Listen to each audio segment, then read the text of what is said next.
Hello, അസ്സലാമു അലൈക്കും പ്രിയ സഹോദരങ്ങളെ.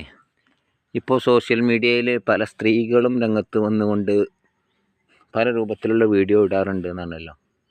ആ കൂട്ടത്തിൽ സാബിറ എന്ന് പറയുന്ന ഒരു ഉമ്മമ്മ എന്ത് ചെയ്തിരുന്നു, ഒരു ഉമ്മ, അവരും വീഡിയോ ചെയ്യാറുണ്ടായിരുന്നു. പക്ഷേ അവർ മിക്കവാറും ഉസ്താദുമാരെ ആക്ഷേപിച്ച്, ഏതോ റസാം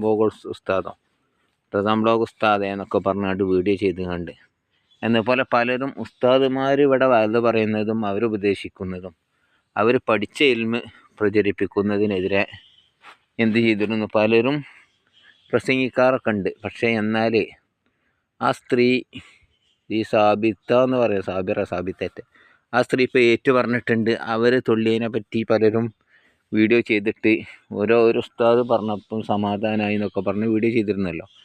എന്നാൽ അവർ പറയുന്നത്, അവരുടെ വാക്ക് കേട്ടപ്പം തന്നെ നമുക്ക് മനസ്സിലായിട്ടുണ്ട് എന്തോ മാനസികമായ അസ്വസ്ഥത ഉണ്ടാകും, അങ്ങനത്തെ ആൾക്കാരെ വെറുതെ വിടണം എന്ന് ഞാനൊരു വീഡിയോയിലൂടെ പറഞ്ഞിരുന്നു.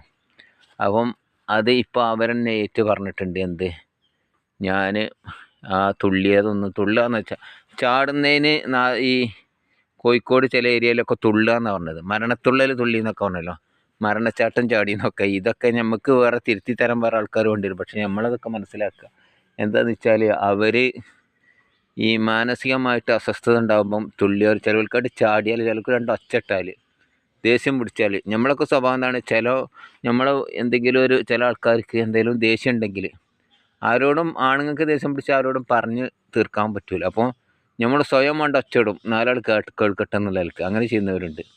അപ്പോൾ ഇങ്ങനെ അവർ എന്ത് ചെയ്താണ്, അവർക്കുള്ള മാനസിക അസ്വസ്ഥതയിൽ അഭയം കണ്ടതാണ് ഈ തുള്ളലും ചാടലും എന്നൊക്കെയാണ് ആ വീഡിയോ എന്ന് മനസ്സിലായത്. ഏതായിരുന്നാലും നമ്മളെ സഹോദരിമാർക്കൊക്കെ നല്ല രൂപത്തിൽ ജീവിച്ചു പോകാനുള്ള ഭർത്താക്കന്മാർ അത്തരം ആളുകളാകണമല്ലോ അവരെ പോറ്റാൻ വേണ്ടി. കാരണം ഒരു ഭാര്യൻ്റെ ചെലവ് മുഴുവനും ഭർത്താക്കളെ മേലിലാണ് നിർബന്ധം. അവർക്കുള്ള ഭക്ഷണം, വസ്ത്രം, പാർപ്പിടം, എല്ലാ സൗകര്യങ്ങളും ചെയ്തു കൊടുക്കണമെന്നാണ്. വീട്ടിലെ ജോലി വരെ ഭർത്താക്കന്മാർ വേലക്കാരെ വെച്ച് ചെയ്യിപ്പിക്കണമെന്നാണ്.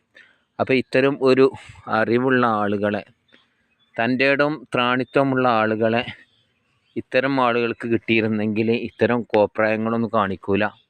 അവർ ചെയ്യുന്നത് അവർക്ക് ശരിയായിരിക്കാം, പക്ഷേ അത് ഷറൈൻ്റെ ദീനിൻ്റെ നിയമത്തിനനുസരിച്ച് എന്ന് തോന്നുന്ന രൂപത്തിലാകുമ്പോഴാണ് ഉസ്താദുമാർ പ്രതികരിക്കുന്നത്. ഉസ്താദുമാർ അവരുടെ ബാധ്യത നിറവേറ്റിയിട്ടില്ലെങ്കിൽ അവരോട് ചോദ്യം ചെയ്യപ്പെടും എന്നുള്ള നിലക്കാണ് ഇത് കാണുന്നവർ. അതുകൊണ്ട് കാണാത്തവർ ആ നിലക്ക് വിടും ചെയ്യുമല്ലോ. അപ്പോൾ അതൊക്കെ